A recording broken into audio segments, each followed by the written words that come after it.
अस्सलाम वालेकुम नाजरीन, मैं हूं कुर्बान प्रिंस और आप देख रहे हैं हमारा फेसबुक और यूट्यूब चैनल। नाजरीन, आज मेरे साथ पाकिस्तान का एक मशहूर नाम गोगा पसूरी जी मौजूद हैं। उनसे गुफ्तगू करेंगे और जानेंगे उनकी नई फिल्म सुपर पंजाबी के हवाले से कि जिसकी रिलीज़ ताख़ीर का शिकार हो गई है। क्या कहते हैं उनके किरदार के हवाले से भी गुफ्तगू करेंगे। अस्सलाम वालेकुम। वालेकुम सलाम। गोगा भाई कैसे हैं आप? हाँ जी, बिल्कुल ठीक, शुक्र अल्लाह का। गोगा भाई, सुपर पंजाबी की जो रिलीज़ थी उसको रोक दिया गया है फ़िलहाल, जो मार्च में रिलीज़ होनी थी अब उसकी अगली डेट का उन्होंने कहा है कि जल्द अनाउंस करेंगे। क्या कहना चाहेंगे जो लोग आपसे प्यार करते हैं, आपको बड़ी स्क्रीन पर देखना चाह रहे थे और उनको इंतज़ार था काफ़ी अर्से से? होना तो नहीं सी इस तरह चाहिए, क्योंकि जो एक दफ़ा ਵੀਵਰਸ ਨੂੰ ਪਤਾ ਲੱਗ ਜਾਂਦਾ ਨਾ ਆਡੀਅנס ਦੇ ਵਿੱਚ ਵੀ ਫਲਾਂ ਡੇਟ ਨੂੰ ਫਿਲਮ ਆ ਰਹੀ ਆ, ਉਹ ਫਿਰ ਉਹਨਾਂ ਦੀ ਚਾਹਤ ਜਿਹੜੀ ਆ ਉਹ ਵੱਧਦੀ ਆ, ਫਿਰ ਉਹ ਫਿਕਸ ਹੋ ਜਾਂਦੀ ਆ ਵੀ ਅਸੀਂ ਇਸ ਡੇਟ ਨੂੰ ਦੇਖਣੀ ਆ। ਜ਼ਾਹਰੀ ਬਾਤ ਆ ਕਿ ਫਿਲਮ ਦੇ ਵਿੱਚ ਬੜੇ ਸੁਪਰਸਟਾਰ ਸਾਰੇ ਮੇਰੇ ਤੋਂ ਇਲਾਵਾ ਸਾਰੇ ਕੰਮ ਕਰ ਰਹੇ ਆ, ਯਾਨੀ ਕਿ ਇਫਤਖਾਰ ਠਾਕਰ ਸਾਹਿਬ ਆ, ਕੈਸਰ ਪੀਆ ਸਾਹਿਬ, ਸਲੀਮ ਸਾਹਿਬ ਤੇ ਸਾਰੇ ਸੁਪਰਸਟਾਰ ਕਰ ਰਹੇ ਲੋਕ। ਵਾਕਈ ਬਹੁਤ ਜਿਹੜੇ ਸੀ ਉਹਨਾਂ ਦੇ ਜਜ਼ਬਾਤ ਜਿਹੜੇ ਆ ਵੀ ਸਾਨੂੰ ਡੇਟ ਦੱਸੋ ਤੇ ਅਸੀਂ ਸਿਨੇਮੇ ਪਹੁੰਚਣਾ ਵਾ, ਲੇਕਿਨ ਉਹ ਕੁਛ ਤੁਹਾਨੂੰ ਪਤਾ ਕੰਪਲੀਕੇਟਡ ਚੀਜ਼ਾਂ ਆ ਜਾਂਦੀਆਂ ਵਾ ਸਾਹਮਣੇ, ਤੇ ਮੇਬੀ ਹੋ ਸਕਦਾ ਵਾ ਕਿ ਦੇਰ ਆਏ दुरुस्त आए।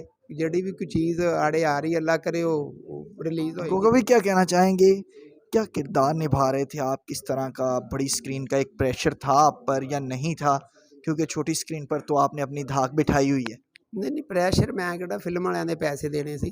ਉਹ ਹੁੰਦਾ ਇਹ ਆ ਵੀ ਹੁੰਦਾ ਸਕਰੀਨ ਦਾ, ਵੱਡੀ ਸਕਰੀਨ ਦਾ ਫਰਕ ਤੇ ਪੈਂਦਾ ਵਾ, ਲੇਕਿਨ ਮੇਰੇ ਨਾਲ ਜਿਹੜੇ ਮੇਰੇ ਸੀਨੀਅਰ ਸੀ ਇਫਤਖਾਰ ਠਾਕਰ ਸਾਹਿਬ ਤੇ ਅਬੂ ਲਿਹਾਜ਼ ਜੱਸਾ, ਜਿਹੜੇ ਨੇ ਡਾਇਰੈਕਟਰ ਸਾਡੇ ਫਿਲਮ ਦੇ, ਉਹ ਬੜਾ ਉਹਨਾਂ ਦਾ ਸੌਫਟ ਤਰੀਕਾ ਵਾ, ਬੜੇ ਨਰਮ ਅੰਦਾਜ਼ ਦੇ ਨਾਲ ਉਹ ਕੰਮ ਜਿਹੜਾ ਵਾ ਉਹ ਲੈਂਦੇ ਆ। ਤੇ ਉਹਨਾਂ ਨੇ ਮੈਂ ਤੇ ਉਹਨਾਂ ਨੂੰ ਟੂ ਬੀ ਫਰੈਂਕਲੀ ਦੱਸਦਾ ਰਿਹਾ ਵੀ ਭਾਈ ਮੇਰਾ ਇਹ ਸਮਝੋ ਡੈਬੀ ਹੋਈ ਆ, ਤੇ ਤੁਸੀਂ ਜਿਸ ਤਰ੍ਹਾਂ ਮੈਨੂੰ ਦੱਸਦੇ ਜਾਣਾ ਵਾ ਮੈਂ ਕਰਦੇ ਜਾਣਾ, ਤੇ ਕੋਈ ਪ੍ਰੈਸ਼ਰ ਨਹੀਂ ਸੀ। ਅਸੀਂ ਵੈਸੇ ਵੀ ਤੁਹਾਨੂੰ ਪਤਾ ਵੀ YouTube ਤੇ ਵੀ ਤੇ ARY छाए हुए जी। ਨਹੀਂ ਛਾਏ ਤੇ ਨਹੀਂ, ਬਸ ਐਵੇਂ ਕੰਮ ਕਰੀਦਾ ਵਾ। ਉਹ ਬਸ ਉਹ ਲੋਕਾਂ ਦੀ ਮਿਹਰਬਾਨੀ ਆ ਕਿ ਉਹ ਸਾਨੂੰ ਪਸੰਦ ਕਰਦੇ ਆ। ਬਾਕੀ ਜਿਹੜੀ ਸਾਡੀ ਫਿਲਮ ਆ ਉਹਦੇ ਵਾਸਤੇ ਅੱਲਾਹ ਪਾਕ ਇਨਸ਼ਾਅੱਲਾ ਸਾਰੀ ਕੌਮ ਦੀਆਂ ਵੀ ਦੁਆਵਾਂ ਤੇ ਸਾਡੀਆਂ ਵੀ ਸ਼ਾਮਲ ਆ ये कामयाब मूवी जड़ी बन के सामने आएगी। हमारे बहुत से जो फ़नकार थे, वो सखावत नाग साहब हों, इफ्तिखार ठाकुर साहब हों, नासिर चिन्योटी साहब, कैसर पिया, नसीम विकी साहब, सब ने तकरीबन जो मेन हमारे स्टार्स हैं उन्होंने सरहद पार पंजाबी फ़िल्मों में भी काम किया और ख़ूब काम किया।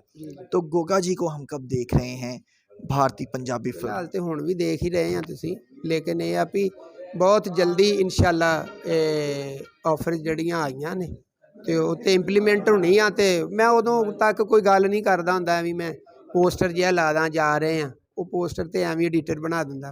ਲੇਕਿਨ ਅਥੈਂਟਿਕ ਚੀਜ਼ ਜਿਹੜੀ ਆ, ਜਦੋਂ ਸਾਡੀ ਗੱਲ ਹੋਏਗੀ, ਸਾਨੂੰ ਪਤਾ ਲੱਗੇਗਾ ਅਸੀਂ ਫਿਲਮ ਵਾਸਤੇ ਜਾ ਰਹੇ ਆ, ਉਦੋਂ ਇਨਸ਼ਾਅੱਲਾ ਅਨਾਉਂਸ ਵੀ ਕਰਾਂਗੇ ਲਬੇਲਾ TV ਤੇ ਵੀ, ਤੇ ਅਦਰ ਲੋਕਾਂ ਨੂੰ ਵੀ ਦੱਸਾਂਗੇ ਵੀ ਅਸੀਂ ਫਿਲਮ ਵਾਸਤੇ जा रहे हैं। बहुत शुक्रिया गोगा भाई जी। आपने गोगा पसूरी जी की खूबसूरत गुफ्तगू सुनी, जिन्होंने सुपर पंजाबी के हवाले से भी गुफ्तगू की और इसके साथ साथ उन्होंने बॉलीवुड पंजाबी फिल्म में काम करने के हवाले से भी हमें आगाह किया। इसी के साथ मुझे कुर्बान प्रिंस को दीजिए इजाज़त। अल्लाह ने के बाद।